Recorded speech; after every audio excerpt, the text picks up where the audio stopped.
Assalamualaikum. In this video we are going to discuss the percussion method and what is its clinical significance and what are the normal and abnormal findings. First of all, use your dominant hand to percuss and use your non-dominant hand to place on the patient surface. So in my case my right hand is dominant hand. इसके लिए सबसे पहले आपको method आना चाहिए कि आपने कैसे फिंगर्स रखनी है, कैसे परकस करना है. ये बहुत ज़रूरी है क्योंकि अगर ये सही ना हो तो फाइंडिंग सही नहीं मिलती. सबसे पहले ये है कि आप इसमें दो टर्म्स यूज़ होती हैं. एक तो flexometer and the other one is flexor. The finger you place on the surface of the on the body surface of the patient is called the flexometer, and the other one is from which you percuss is the flexor.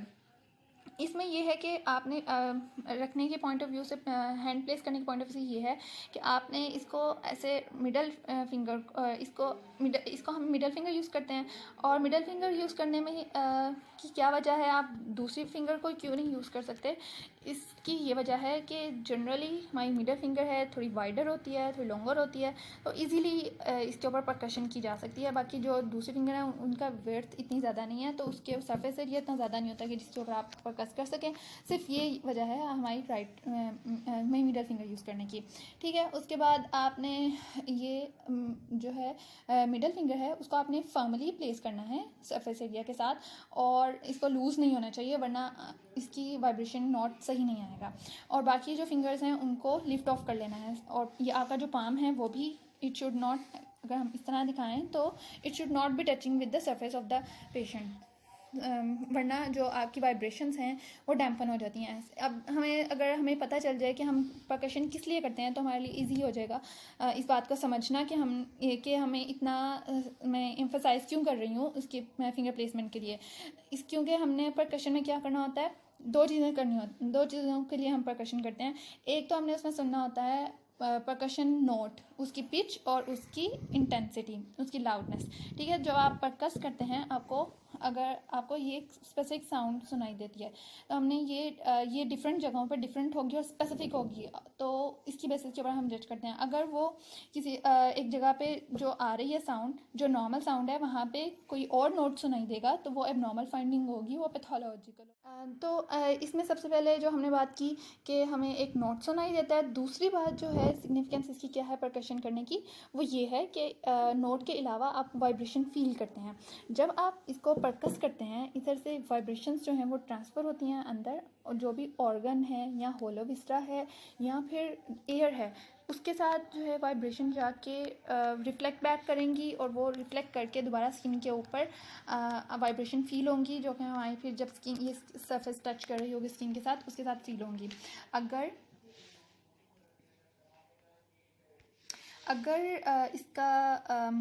आपकी जो दूसरी fingers हैं वो भी होंगी साथ, आपकी palm भी होगी, तो फिर वो वाइब्रेशन जो है वो डैम्पन हो सकती हैं. अगर ये आपकी लूजली अटैच है विद द स्किन तो फिर भी वाइब्रेशन जो है वो डैम्पन हो सकती हैं. तो इस वजह से इन सारी चीज़ों का ध्यान रखना बहुत ज़रूरी है.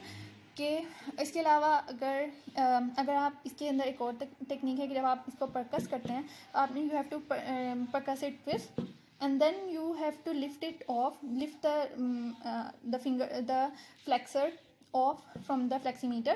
क्योंकि अगर आप इसको परकस करने के बाद अगर आप इसके फिंगर को उठाते नहीं हैं और इधर ही रखते हैं, जो बहुत कॉमन मिस्टेक है कि आप परकस किया और इधर ही रहने दिया. अगर आप इसको ऐसे करके इधर ही अगर परकस करके इसको इधर ही रहने देंगे तो भी जो वाइब्रेटरी नोट है वो रिफ्लेक्ट बैक होके नहीं आएगा, डैम्पन हो जाएगा, तो फिर भी आपको सही से फील नहीं होगा वाइब्रेशन, और ये भी फॉल्स टेक्निक है. ठीक है. तो इन सारी बातों का ध्यान रखना है. और अब इसके बाद हमने फ्लेक्सीमीटर की बात कर ली. हमारे पास दूसरी आ गई जो आपकी डोमिनेंट हैंड है उसकी मिडल फिंगर को आप यूज़ करते हैं एज अ फ्लेक्सर. वो इसको यूज़ करने की, मिडल फिंगर को यूज़ करने की भी रीज़न यही है कि इससे जो है पावर, इसमें सबसे ज़्यादा पावर होती है. आप आराम से इसको यूज़ कर सकते हैं, पावर ईजिली जो है इसकी परकशन नोट इससे आ जाता है. If I use other finger तो वो मैं इतनी कंफर्टेबल खुद भी नहीं हूँ उसको करने में. ठीक है. तो ये सारे इसकी सिग्निफिकेंस थी. और ये फ्लेक्सर, अब हम फ्लेक्सर को कैसे यूज़ करते हैं, ये एक हमारे पास है मेटाकार्पोफ्लेंजियल जॉइंट, ये हमारे पास प्रॉक्सिमल इंटरफ्लेंजियल जॉइंट है, ये हमारे पास डिस्टल इंटरफ्लेंजियल जॉइंट है.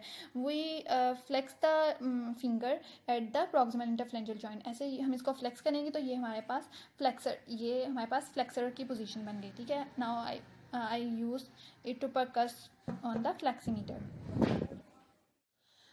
तो ये फ्लेक्सीमीटर है और ये फ्लेक्सर है.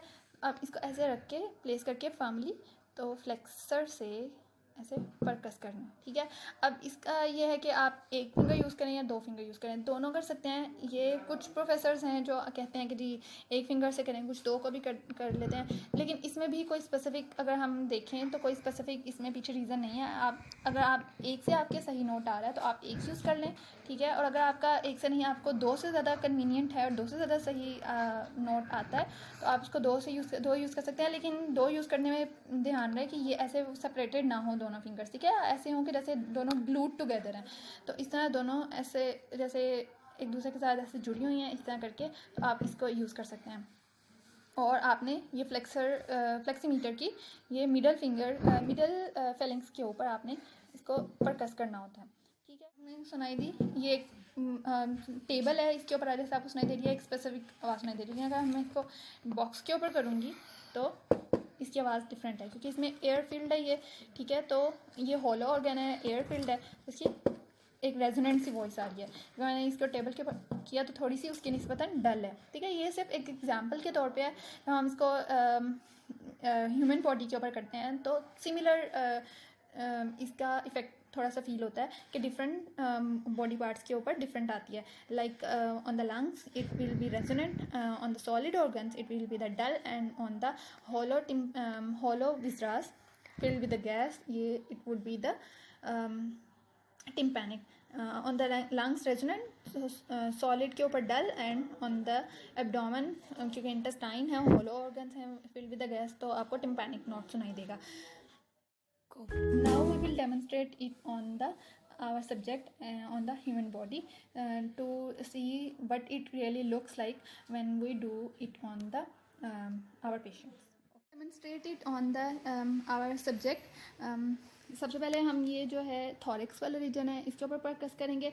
इसमें आपने इम्पोर्टेंट बात यह है कि your flexometer should be on the soft tissue, like it should not be on the any bony part. ठीक है. तो इसमें अब आपको पता है कि ये रिब्स हैं तो ये बोनी रिब्स हैं तो इनके ऊपर आपकी फ्लेक्सीमीटर नहीं होना चाहिए. जो आपकी ये फिंगर है आपने उसको प्लेस करना है इन द इंटरकोस्टल स्पेसिस की. ठीक है. और इसके बाद फिर हम आएंगे नीचे टुवर्ड्स द एब्डोमेन. एक करते हुए की इम्पॉर्टेंट बात है कि you should move from the resonant to the dull area.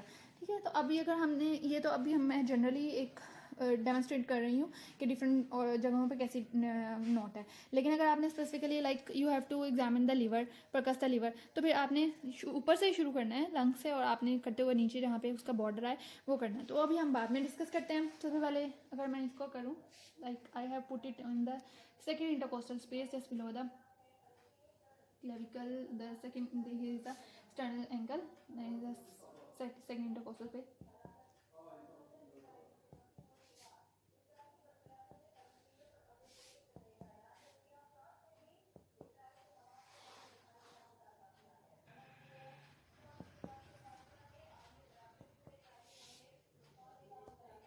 अब ये देखें यहाँ पे आके हमें अब यहाँ पर डल होना शुरू हो गया. ठीक है. क्योंकि ये हमारे पास लिवर आ गया है और लिवर का upper border generally mid clavicular line fifth intercostal space के अंदर होता है. तो ये हमारे पास लिवर आ गया है, डल हो गया नोट. अब ये फिर देखें डल है,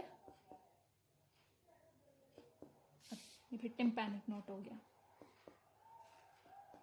ठीक है. You can hear the change in the note.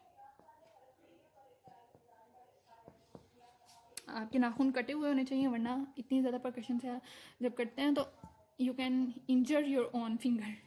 तो इस तरह से और करते करते और ये प्रैक्टिस होनी चाहिए कि ये आपकी अपनी फिंगर पे ही, क्योंकि स्लिप होकर ऐसे नहीं, अगर नीचे पेशेंट को बजेगा तो उसको ऐसे इंजरी होने का, उसको कट लगने का खदशा होता है.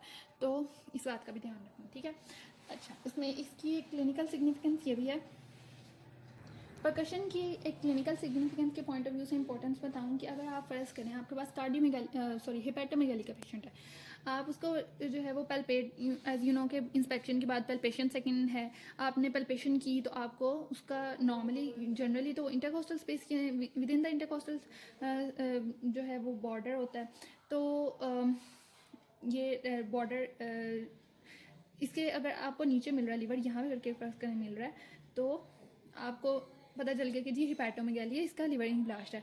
लेकिन आपको क्योंकि अपर बॉर्डर को आप पल्पेट नहीं कर सकते, आपको नहीं आपको यही फाइंडिंग मिलेगी कि जी हिपैटोमेगाली का केस है। लेकिन जब आप उसकी परकशन करेंगे तो एज वी नो कि जो लिवर है उसका अपर बॉर्डर जो है वो 5th इंटरकोस्टल स्पेस में है जनरली, और मिड क्लेविकुलर लाइन में, ठीक है। अगर आप करते हो परकस करते हो नीचे आते हैं और आपको फिर भी रेजोनेंट नोट ही मिल रहा है, काफ़ी नीचे आगे 7 to 8 लेट्स से कि 7 to 8 इंटरकोस्टल स्पेस में आगे, वहाँ पे आके आपको डल नोट मिल रहा है, तो आपको फिर अंदाज़ा हो जाएगा कि liver is not in large, it is pushed. और फिर उसके बाद आप जो है वो उसका स्पैन भी मेजर कर लेते हैं, तो जो जितना उसका 5 to 7 सेंटीमीटर उसका नॉर्मल साइज़ है, तो आप उसको मेजर कर लें तो उसका नॉर्मल साइज़ है, तो आपको पता चल जाएगा कि it is not in large but it is push downward due to the inflated lungs. तो वो हो सकता है कि COPD का केस हो, और साथ में आपको जो है वो हाइपर रेजोनेंट नोट मिलेगा जब आप लंग्स के ऊपर परकस करेंगे। Normally it is the resonant, but in case in the COPD क्योंकि lungs are hyperinflated with the air, तो